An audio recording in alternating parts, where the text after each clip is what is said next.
Saúdo a todos com a graça e a paz do Senhor Jesus.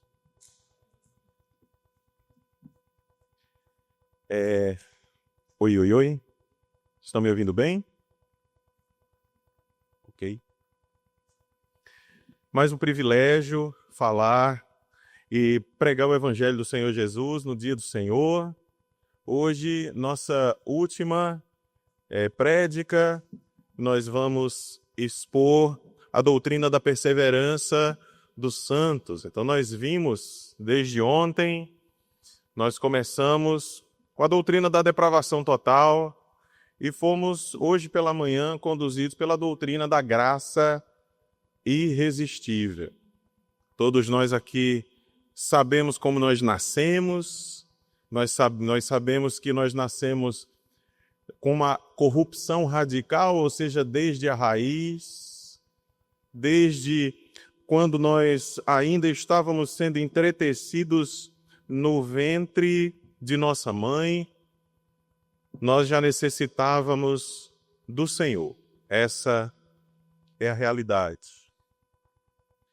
E depois nós percebemos que é o Espírito Santo quem vem e nos dá um coração novo, faz de nós novas criaturas, e Ele não nos arrasta para o seu reino contra a nossa vontade, não é isso, mas Ele transforma nosso coração e nessa transformação as escamas dos nossos olhos caem e nós vemos quão belo, quão irresistível é o Deus verdadeiro.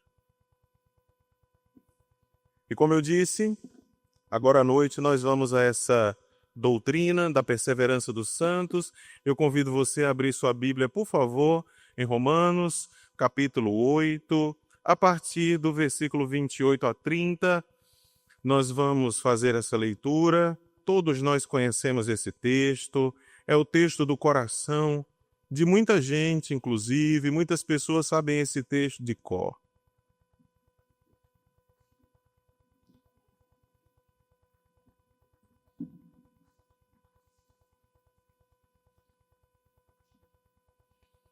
Romanos, capítulo 8, a partir do versículo 28 até o versículo de número 30. Romanos 8, 28, 29 e 30. Todos acharam? A palavra de Deus diz assim: sabemos que todas as coisas cooperam para o bem daqueles que amam a Deus, daqueles que são chamados segundo o seu propósito. Porquanto aos que de antemão conheceu, também os predestinou para serem conformes à imagem do seu Filho, a fim de que ele seja o primogênito dentre muitos mortos. E aos que predestinou, a esses também chamou, e aos que chamou, a esses também justificou, e aos que justificou, a esses também glorificou. Vamos orar. Senhor, em nome de Jesus, nos ajude na exposição da Tua palavra. Que seja o Teu Espírito Santo a falar ao nosso coração, tendo em vista que o máximo que eu posso fazer é falar aos ouvidos. Mas o Senhor pode falar e transformar os corações. Aumentar a nossa fé, como pediu o pai daquele jovem que estava endemoninhado, Senhor. Ele disse: creio, mas ajuda-me na minha falta de fé. A nossa fé é pequenininha, nós precisamos que o Senhor mesmo aumente-a. Em Cristo Jesus nós oramos. Amém. A doutrina da perseverança dos santos é uma doutrina fantástica, ela glorifica a Deus, ela é o último ponto, o que a gente chama 5 pontos do calvinismo, ou, como eu propus no meu livro, o 5º aguilhão, aquilo que realmente dói na nossa cabeça, mas é a verdade da Escritura.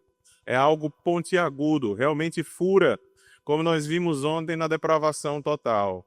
Ninguém gosta de ser chamado de radicalmente depravado. Ninguém gosta de ser chamado de depravado desde a raiz, de corrupto. Eu lembro que eu estava no seminário ainda e um dos meus professores, o reverendo Humberto Gomes de Freitas, que foi um dos tradutores da NVI para o Brasil, homem de letras, fala 8 idiomas, ele ainda está vivo, dentre eles o hebraico, o grego e tantos outros idiomas. E ele, um senhor de chapéu de palha, muito simples, entrava ali pelos portões do seminário e ele me cumprimentava da seguinte forma: bom dia, pecador. E eu me lembro da primeira vez que ele me cumprimentou dessa forma. Eu fiquei com raiva dele. Eu tinha por volta dos meus 19 anos, entre 19 e 20, quando eu entrei no seminário, e aquele senhor já de cabelo grisalho, andando, rodando um guarda-chuva preto, parecia uma cena de filme mesmo, de desenho animado, rodando o guarda-chuva preto, cantando e com um chapéu de palha, e passou por mim e disse: bom dia, pecador. E eu disse: ora, dentro do meu coração, quem é que esse velhinho baixinho pensa que é para me chamar de bom dia, né, pecador? Como é que vai, pecador? Mas aí as horas do dia foram se passando e eu fiquei com aquilo na cabeça, porque eu fiquei com raiva de um dos professores e eu era recém-chegado, eu não ia poder ficar 4 anos com raiva do professor. E eu percebi uma coisa: ele estava completamente certo no que ele estava dizendo. Ora, o que é que eu sou? Quer dizer que se alguém chegasse e dissesse exatamente o que você é, você ficaria com raiva daquela pessoa? Ele disse: olá, pecador, e o que é que eu sou? O que é que vocês são? O que é que todos nós somos? Então eu sei, que a doutrina da depravação total não é tão linda assim. Nós gostamos muito mais da doutrina da graça existir.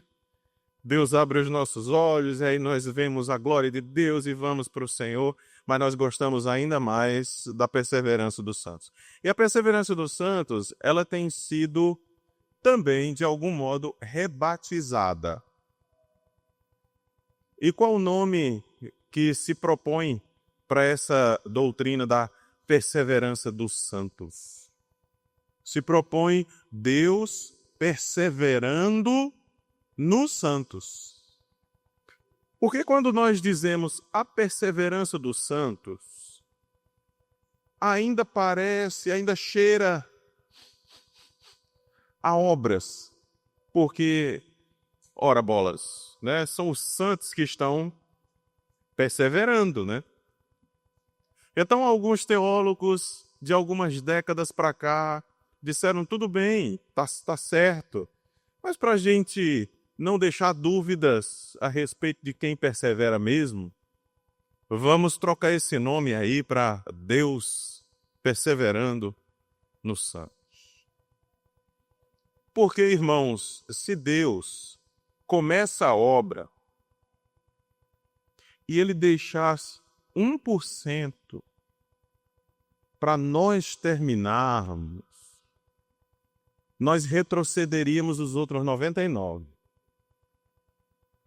Então, aquele que começa a obra, com certeza é aquele que termina a obra. Quer dizer que eu não faço nada, pastor? Não, que é óbvio que você faz. Você se santifica, você vive para Deus, você vive para Jesus, você ora para que o seu amor por Jesus aumente. Você lê a Escritura, você devora a Escritura, para que você conheça a palavra de Deus, para que ela não seja só a palavra de Deus, para que ela seja sua também, ela esteja na sua cabeça, para que ela esteja lá dentro do seu coração, para que você possa acessá-la nos momentos complicados da sua vida e também nos momentos de louvor da sua existência. Você possa acessar. Você sabe tanto da Escritura, você leu tanto da Escritura, que você está num lugar com pessoas estranhas, desconhecidas, você não está com a Bíblia na mão. Hoje é difícil, né? Porque no celular tem Bíblia, mas imagina, você está sem celular, você está sem Bíblia, mas você é um leitor das Escrituras e você acessa. Você puxa aquele cartãozinho da cabeça e diz, eu conheço a palavra de Deus. Vamos ver esse último ponto do calvinismo, que não foi inventado por Calvino, não foi inventado, tirado da cartola dos calvinistas, mas homens que vieram de uma linhagem reformada, como nós somos reformados, acharam por bem reunir essas doutrinas, colocá-las todas juntas e expor para juntos. Então nós vamos ver aqui a partir do capítulo 8 de Romanos, entre os versículos 28 e 30, o seguinte tema: Deus mesmo nos assegura salvação completa. Deus mesmo nos assegura salvação completa, não parcial, mas completa. Em primeiro lugar, Deus governa tudo para o bem dos filhos dele. Em segundo lugar, nós vamos ver que Deus, enquanto isso, nos está fazendo mais parecidos com Jesus. E em terceiro lugar, nós vamos ver que Deus traçou um plano que é inalterável, porque esse plano foi traçado antes da fundação do mundo. Então, vejamos em primeiro lugar, irmãos, Deus governa tudo para o bem de seus filhos. Olhe comigo, por favor, versículo 28. Sabemos que todas as coisas cooperam para o bem daqueles que amam a Deus, daqueles que são chamados segundo o seu propósito. E eu sei que essa é a tradução que nós temos na Bíblia Ara. Todo mundo aqui está usando a Bíblia Ara. Mas se você tomar traduções um pouco mais modernas, dentre elas a NVI, você vai perceber que está escrito assim: e Deus faz com que todas as coisas cooperem para o bem daqueles que o amam. Então não são todas as coisas que cooperam, porque coisas não fazem nada. As coisas são só coisas.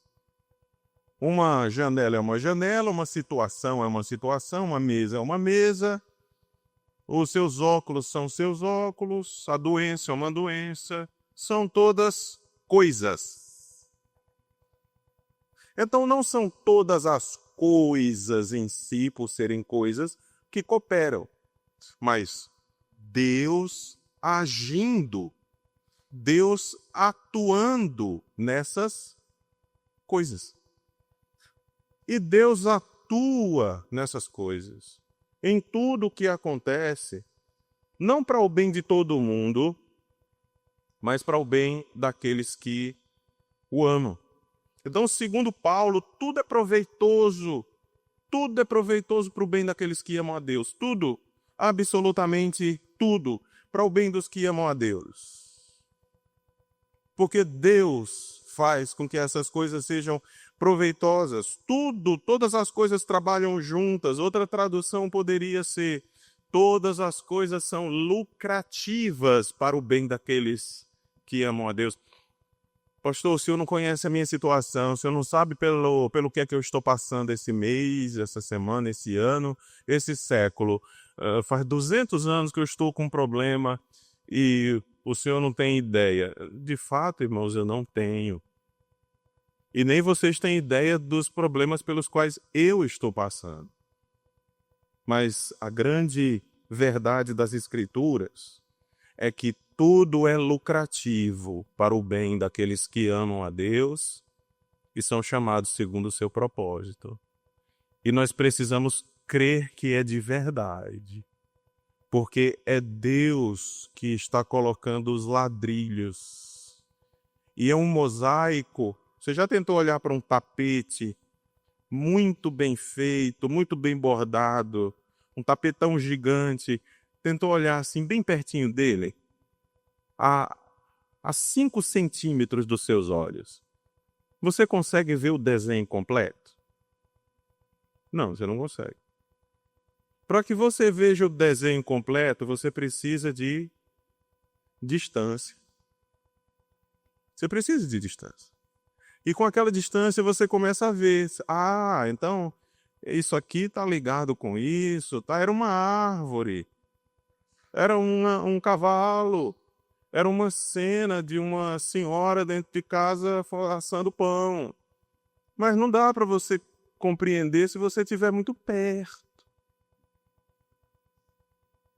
Assim é o trabalho de Deus, fazendo com que todas as coisas sejam lucrativas, que todas as coisas cooperem para o bem daqueles que o amam. Nós não entendemos na hora que está acontecendo, mas Deus está conduzindo todas essas coisas. Para os que são chamados segundo o seu propósito. Deixe-me dar um exemplo aqui de José no Egito. Existe um texto fantástico, e é o texto de José do Egito, desde o capítulo 37, 38, até os 50 do livro de Gênesis. Mas José entendeu essa doutrina aqui. Séculos antes do apóstolo Paulo escrever, José entendeu isso aqui. Vai para Gênesis, capítulo 50, rapidinho aí. Rápido, rapidinho, só para a gente ler.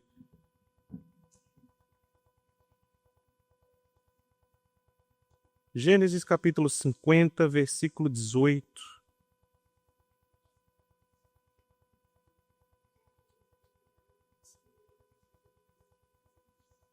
Gênesis capítulo 50, versículo 18. 18, 19 e 20. 3 versículos. José compreendeu isso muito antes de Paulo escrever para nós. Gênesis 50, 18, 19 e 20. Depois vieram também seus irmãos, prostraram-se diante dele e disseram: Eis-nos aqui por teus servos. Respondeu-lhes José: Não tenham medo. Acaso eu estou no lugar de Deus?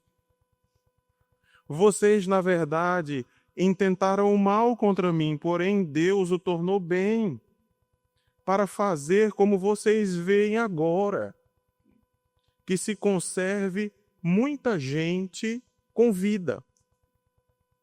Ora, quando José estava ainda adolescente, na prisão, tendo sido vendido pelos irmãos, vocês acham que ele compreendia isso? Não. Ele estava com raiva dos irmãos. Mas com o passar dos anos, ou seja, com a é que o quadro todo começou a fazer sentido na cabeça dele. E aí ele disse: quem me mandou para cá foi Deus. Claro que a instrumentalidade foram os irmãos, mas foi Deus que me mandou para cá, porque se eu não tivesse vindo para cá antes dos meus irmãos, quando a fome chegou lá, na região dos meus pais, na região dos meus irmãos, eles todos teriam morrido. E agora eu já estava aqui para recebê-los. Todas as coisas cooperam para o bem daqueles que amam a Deus, são chamados segundo o seu propósito. Até onde se estende essa promessa? Até onde se estende? Por que é que eu pergunto isso? Porque eu e você já cometemos o erro. Se foi só eu vou me corrigir, já tenho tentado me corrigir. Mas se você também cometeu esse erro que eu vou dizer agora, aí você vai se corrigir também, você vai tentar. Muitas vezes nós tentamos consolar pessoas e a gente usa esse texto aqui. Mas nós tentamos consolar ímpios, descrentes. Acontece alguma coisa terrível na vida de alguém, acontece um problema na vida de alguém, essa pessoa, ela está triste, está inconsolável. Aí nós, servos de Deus, com a melhor das intenções, chegamos para essas pessoas e dizemos o quê? Não se preocupe, todas as coisas cooperam para o bem daqueles que amam a Deus. Exatamente. Cooperam para o bem daqueles que amam a Deus. Mas aquela criatura para quem você está falando, ela não ama a Deus. Significa que você não deve usar esse texto, porque é uma mentira, você está mentindo para aquela pessoa. Ela não ama a Deus, ela não está nem aí para Deus, ela não gosta de Deus, ela não gosta de ouvir falar de Jesus Cristo, Filho de Deus. Mas como é que você tenta consolá-la? Não se preocupe, minha querida, não se preocupe, rapaz. A Bíblia diz, todas as coisas cooperam para o bem dos que amam a Deus. Infelizmente, nós fazemos isso. Mas para nós é uma promessa. Deus mesmo assegura salvação completa ao seu povo. E em primeiro lugar, como é que Deus vai assegurando isso? É porque Ele governa tudo para o bem do seu próprio povo. Deus assegura salvação completa para nós. Mas em primeiro lugar, Ele vai fazendo isso através do seu governo. Ele governa todas as coisas para o bem dos seus filhos.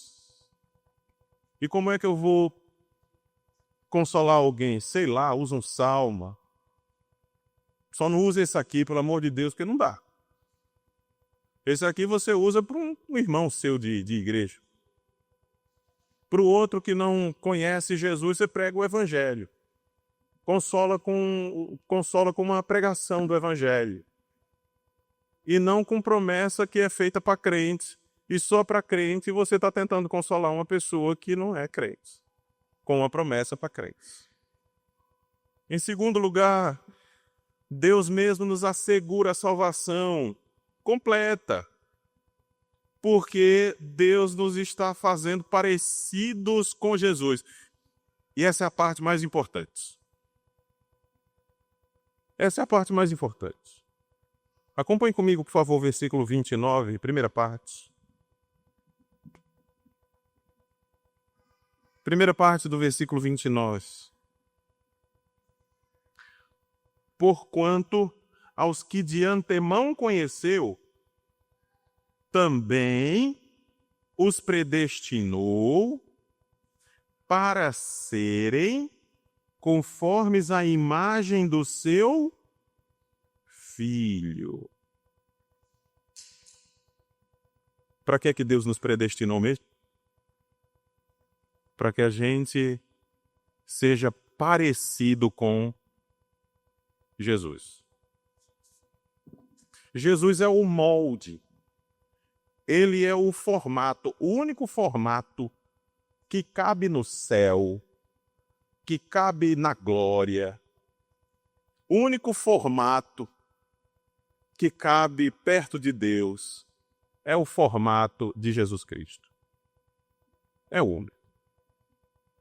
Não tem outra forma. Não tem outro shape. Você já deve ter feito um bolo, não já? Nós acabamos de comer um feito pela dona Giovana. Era redondo. Significa que a forma que ela usou era redondo. E se ela tivesse usado uma forma quadrada? E se ela tivesse usado uma forma no formato de estrelinha?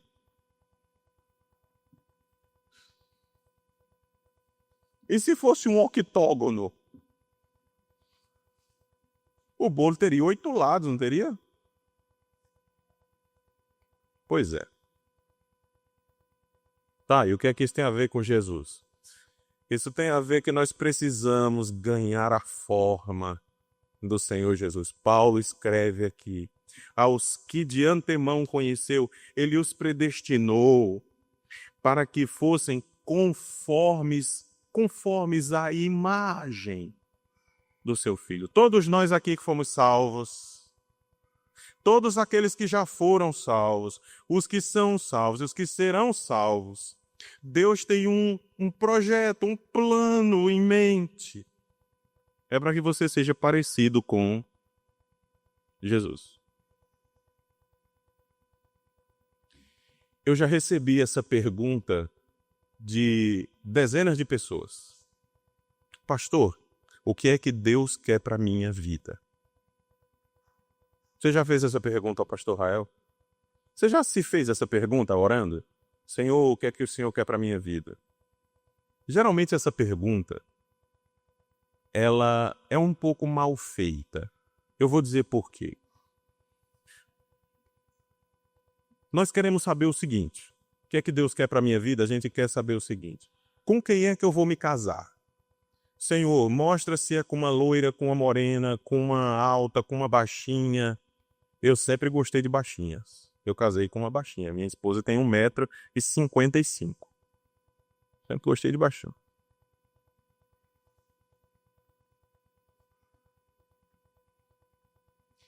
Nós queremos saber qual é o emprego. Senhor, eu faço concurso para quê? Primeira faculdade. Eu faço faculdade para quê, Senhor? Eu faço faculdade de Direito, eu faço de História, faço de Matemática, eu faço de Biologia, eu faço do quê? Astronomia, Física Quântica, o que é que eu faço?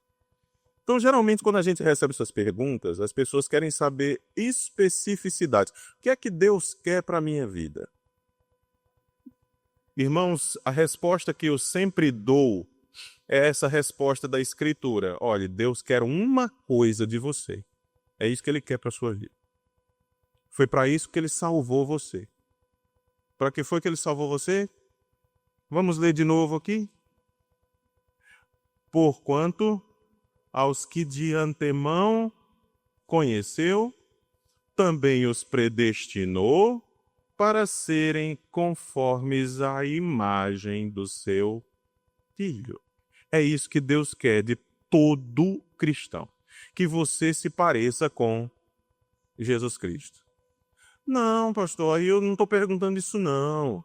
Eu estou perguntando se eu faço faculdade disso, daquilo, se eu caso com pessoa X ou Y. Eu disse aí, meu amigo, você vai perguntar à sua mãe. Porque eu não sei. Sua mãe, quando lhe observava quando você era criança, ela viu algumas características em você. Seu pai viu. Seu pai viu que você era bom em matemática, seu pai viu que você montava e desmontava e remontava coisas, você pegou aquela televisão e você desmontou todinha, disse, meu Deus, vou ter que comprar outra. Aí, de repente, você montou todo de novo. Ou seja, você é um engenheiro elétrico. Deus mandou você para esse planeta para você ser um engenheiro. Aí você chega para seu pai e diz, pai, você é médico. Não, meu filho, pelo amor de Deus, não faço um negócio desse, não.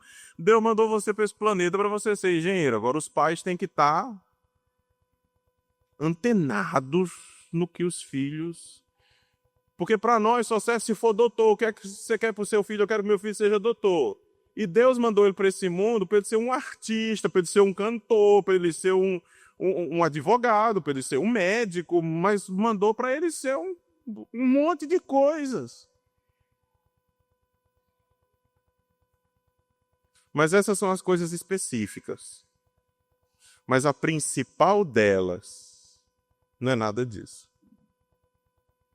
A principal delas é que aos que de antemão predestinou, ou seja, conheceu, os que de antemão conheceu e também predestinou, ele fez isso para que nós fôssemos conforme o seu Filho. O que é que Deus quer de todos nós? É que a gente se pareça com Jesus. Nós podemos chamar isso de cristotelismo.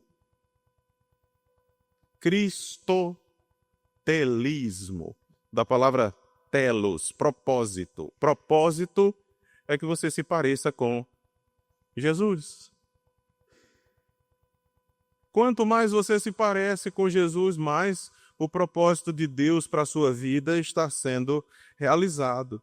Deus, o próprio Deus tem como meta, o próprio Deus tem como finalidade fazer com que o Filho dele seja glorificado, fazer com que o Filho dele seja honrado, fazer com que o Filho dele seja amado, porque ele é o Filho amado. Quando Jesus estava sendo batizado, a Escritura diz que veio uma voz do céu, o Espírito Santo desceu sob forma corpórea de pomba, a voz disse: "Este é o meu Filho amado, em quem me compraz."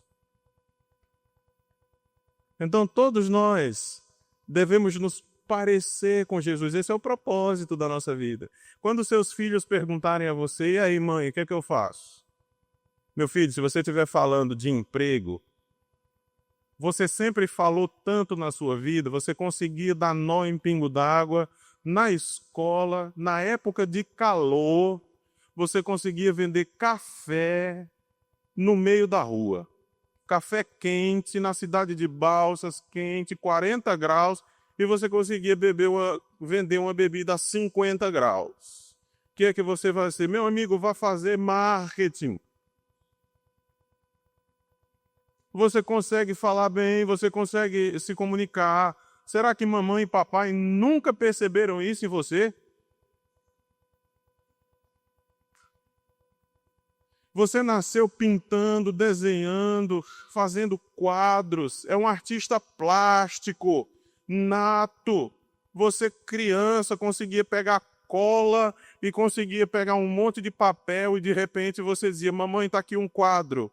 E você conseguia fazer uma cena bucólica, um cavalo, um cachorro, e tinha árvores, e tinha um sol. E o negócio: "Meu Deus, onde foi que esse menino aprendeu isso?" Mas não, a gente olha e diz: "Esse menino aqui vai ser doutor quando crescer." Aí rasga o desenho do menino e joga fora. Porque a gente não consegue entender duas coisas. A menos importante são essas questões adjacentes. E a gente não consegue entender a mais importante, que Deus, ele nos predestinou para nós sermos cada vez mais parecidos com Jesus. Essa é a resposta. A nossa salvação, ela é toda vinda de Deus. Em primeiro lugar, como eu disse, Deus governando cada área da nossa vida, como está no versículo 28, fazendo com que todas as coisas cooperem para o bem daqueles que o amam.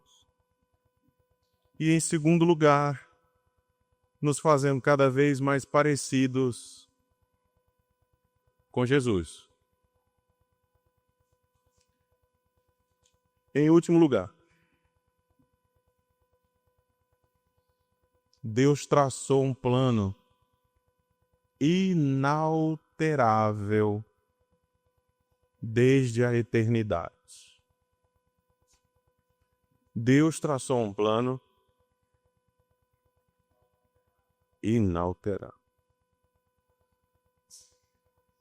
Vamos olhar final do versículo 29 e entrar no 30.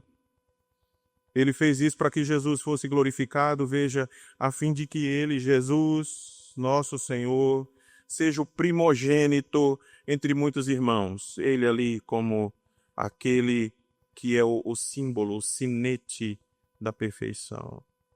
E a esses que ele predestinou, a esses também chamou. E aos que chamou, a esses também justificou. E aos que justificou, a esses também glorificou. Você não precisa ser professor de português para saber que todos esses verbos estão no passado, não estão não? Todos esses verbos estão no passado. Interessante que até o glorificou está no passado. Paulo poderia ter dito: e aos que predestinou, a esses também está chamando. E aos que está chamando, ele está justificando aí pelo meio do mundo. E aos que ele está justificando, um dia ele glorificará. Poderia? Claro que poderia ter dito isso. Aí você diz, mas aí Paulo usou todos os verbos no passado. Por quê? Porque Deus mandou ele usar todos os verbos no passado, ora bolas. A Escritura é inspirada pelo Espírito Santo. Não foi porque Paulo achou lindo usar todos os verbos no passado. Certo? E o que é que isso significa? Significa que na mente de Deus, o plano que ele traçou é inalterável. Quando ele olha para você, que é um salvo de verdade, ele não vê apenas o começo, desde quando ele pensou em você. Ele já vê você glorificado. O plano já está completo. Ora, o Cristo já veio. Ele já morreu. Ele já levou sobre si os nossos muitos pecados. Ele já nos justificou. Nós já fomos adotados. Nós somos da família de Deus. Nós já somos chamados santos, a despeito de nós ainda estarmos nos santificando, mas Ele nos chama de santos. E aí, de repente, Paulo diz, Ele já nos glorificou. Significa que a perseverança dos santos é Deus perseverando nos santos mesmo. É Deus governando todas as coisas que acontecem. Para o bem de todo mundo? É? É para o bem de quem? Nós ainda vamos errar nessa? Ainda vamos errar nessa? Nós ainda vamos tentar consolar pessoas que odeiam a Jesus com esse texto? Não, não é possível. Não minta para o povo não, tá?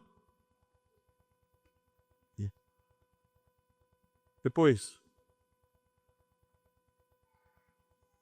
qual é aquele que nós devemos nos adequar? Qual é a forma? Como é o nome dela? Dessa forma, Jesus Cristo. Paulo escreve isso no capítulo 12, que também você conhece. Vai lá no capítulo 12 rapidinho. Passa aí 3 páginas da sua Bíblia e vê comigo aí. Ele diz de novo.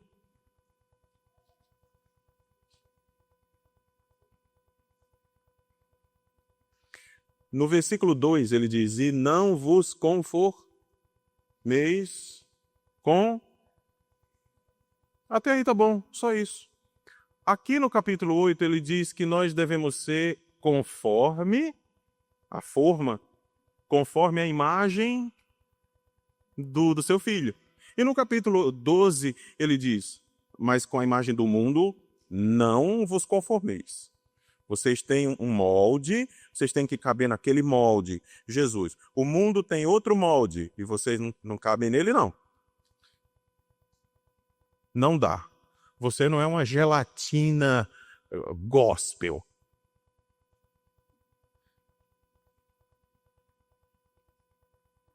Você é alguém que está tomando o molde de Jesus Cristo. Sou um mingau protestante. Em qualquer forma, eu caibo. Não. Jesus Cristo. É fácil?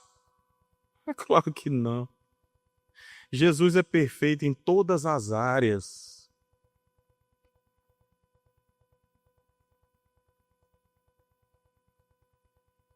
Muitas pessoas, alunos meus, ovelhas, amigos, perguntam assim, como é se parecer com Jesus? Eu digo, eu ainda estou atrás. Mas geralmente eu faço a analogia de um diamante. Você já viu ainda que num filme, um diamante, assim que foi lapidado, que tem umas 100 faces, você olha o bicho brilha. Já viu? Já viu num filme? Um diamante assim, que ele é tão lapidado, você olha, você nem sabe contar quantas faces aquele negócio tem. Todas perfeitinhas, polidas, matematicamente calculadas, levadas para o joalheiro que só faz isso na vida inteira. Bem, é mais ou menos desse jeito. Agora você imagina, Jesus, ele tem 1.200 faces perfeitas. E nós temos 0,02.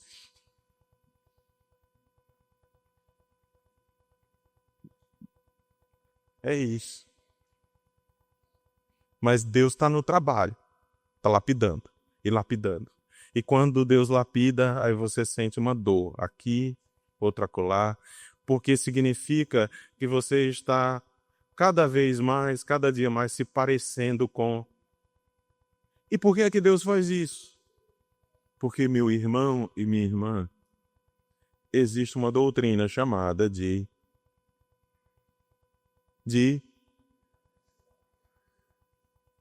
você vai chegar lá. Porque você é super crente? Não. Porque Deus está lapidando você. Deus vai perseverar no seu coração. E até quando sua fé estiver bem frágilzinha, pequenininha, o Espírito Santo vai fazer como a gente faz quando está fazendo churrasco. Antigamente, o pessoal usava a boca mesmo, né? E o fogo. Depois pegava um abanador. E aí a brasa. Hoje já tem gente que leva para churrasco o quê? Um ventilador. Olha lá. É o Espírito.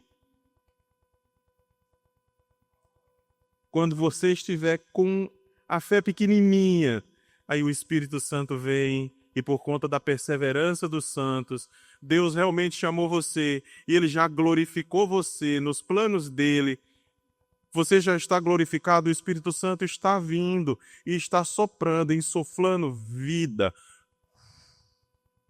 Esse aqui é meu, a fé está pequena, mas... E aí tem semanas que você acorda, você parece Elias.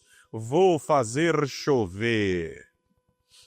E aí você acha que tem superpoderes de tanta fé que você tem. Na semana seguinte, aí você diz, ó Deus, será que eu sou crente mesmo? Depravação total. Até o último dia da sua vida. Quando Deus mesmo vai completar a obra inteira. Eu vou terminar com algumas aplicações. Primeiro, os cristãos não são em nada melhores que os não cristãos. Nós nascemos todos iguais, nascemos pecadores, nascemos depravados desde a raiz, desde a nossa concepção. A diferença é Deus em nós, o Espírito Santo em nós, Jesus em nós. A diferença está no perdão de Deus, na presença contínua do Espírito Santo, e o cristão deve compreender que Deus conduz todos os acontecimentos da sua vida para a glória dele, ainda que a gente não entenda na hora. Ou então, ainda que a gente nunca entenda, porque há coisas que nós nunca vamos entender. Eu convido você a ler o livro de Jó essa semana. Leia o livro de Jó. Perceba quando foi que Deus explicou a Jó o que foi que aconteceu lá no capítulo 1. Vocês sabem o que aconteceu no capítulo 1, né? Satanás vem e Deus diz, viste o meu servo Jó. É Deus quem começa o assunto, não é o cão, não. É Deus quem começa. E acontece tudo o que aconteceu. e termina o livro.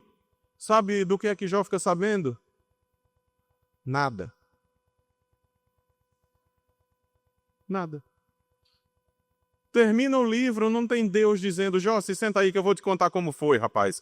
Foi o seguinte, o cão tentou você, ele chegou lá dizendo que você ia blasfemar contra mim, então eu quis provar para ele que era mentira, e ele, não tem nada disso no livro.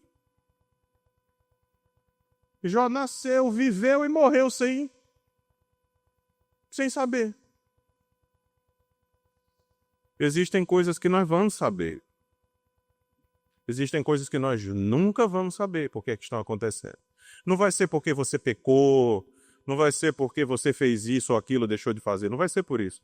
Vai ser simplesmente porque Deus está burilando a sua fé. Ele está fazendo você se parecer cada vez mais com Jesus. E você vai estar, por quê? Por quê? Por quê? E você vai procurar o que você fez, ou o que você deixou de fazer, o que você pensou, o que você deveria ter pensado. Será que eu deixei de dar o dízimo? Será que eu tirei minha aliança para tomar banho no rio para não perder? E Deus ficou com raiva porque ele achou que eu estava abandonando a minha mulher? Oh, Senhor, não, era só porque eu ia tomar banho. E por aí vai. E você vai procurar causas e causas e causas e causas e causas e não vai achar. Mas outras você vai conseguir encontrar. Aí você vai saber que foi pecado mesmo, e ainda assim Deus perdoa você. Então o cristão tem que entender isso. Outra aplicação para nós é a realidade que esse texto nos apresenta é de que a salvação completa é possível para Deus e Deus mesmo vai torná-la possível no futuro. Ele vai torná-la real para nós, mas para Ele já é real. Porque todos os verbos estão no passado. E Paulo não escreveu porque errou, não, cara. Ele sabia muito bem conjugar os verbos. Mas quem é que precisa dessa doutrina? Eu quero terminar aqui. 2 tipos de pessoas precisam urgentemente dessa doutrina. O primeiro tipo de gente que precisa dessa doutrina é o cristão que já crê, para que a sua fé seja fortalecida. Você precisa da doutrina da perseverança dos santos, para que a sua fé seja fortalecida. E o segundo tipo de gente é o que pensa que a salvação depende dela. Se você é alguém que está com uma fé fortalecida, você precisa dessa doutrina para glorificar a Deus e dizer obrigado, Senhor, eu compreendo. Mas o segundo tipo de pessoa é a pessoa que está em dúvidas. Ela acha que ela é quem consegue ir para o céu, quem consegue entrar na glória, no reino de Deus, por força própria. Ela precisa ouvir essa doutrina, ela precisa conhecer a perseverança de Deus nos santos. E aí, você vai ensinar? Vamos ensinar, né? Senhor, obrigado. Porque o Senhor continua perseverando dentro do nosso coração. Perseverando nos santos. O Senhor começou a obra, o Senhor vai terminar a obra, isso não depende de nós, a despeito de que nós temos muita responsabilidade em continuar nos santificando, conhecendo o Senhor, prosseguindo em conhecer o Senhor. Essa é a nossa responsabilidade, mas nós não podemos nos salvar. Só Jesus pode fazer isso. Nós cremos, Senhor, que o Senhor, quando governa a nossa vida e governa todos os acontecimentos, governa para o nosso bem. E nós também cremos que o Senhor faz isso para que a gente se encaixe no molde que é Jesus. E nós também compreendemos que Todos esses verbos estão no passado por um motivo, porque na tua mente todas essas coisas já são firmes e fixas e não existe força nem no céu, nem no inferno, nem anjos, demônios, nem alturas, nem profundidades, nem principados, nem potestades podem alterar isso. Muito obrigado, Senhor, porque em Jesus nós temos essa certeza. Nós oramos no nome dele. Amém. Deus abençoe, irmãos.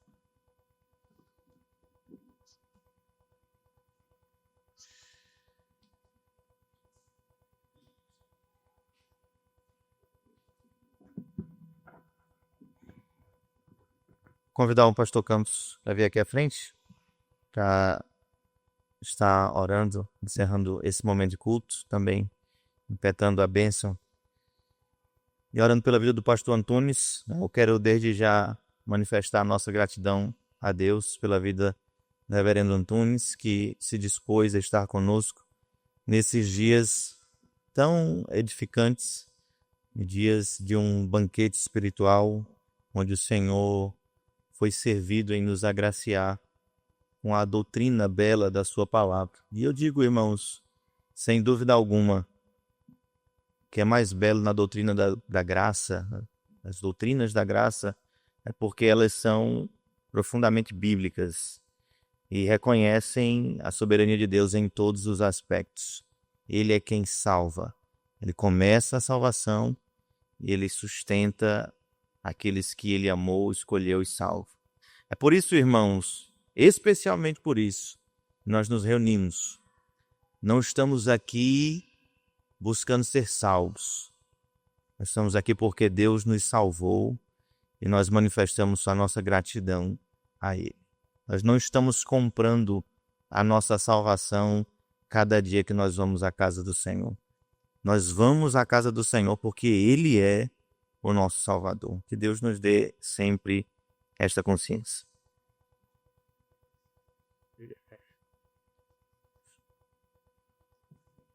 Seus irmãos, vamos nos colocar em pé, por favor.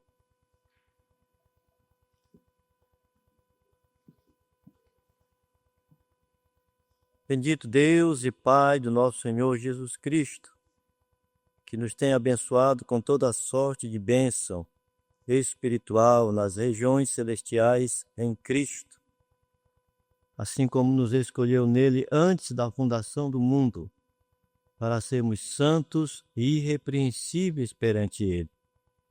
Nós nos colocamos diante do Senhor, agradecendo a palavra do Senhor trazida ao nosso coração. Rogamos que o Senhor fortaleça a Tua igreja e faça, meu Deus, com que andemos na Tua presença, honrando e glorificando o Teu santo nome. Muda o nosso coração, nos faz, meu Deus, amáveis, nos faz, meu Deus, gratos ao Senhor.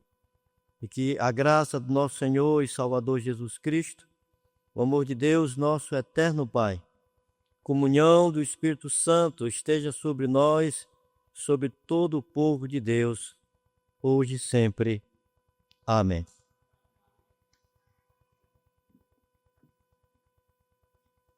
Cantemos, irmãos.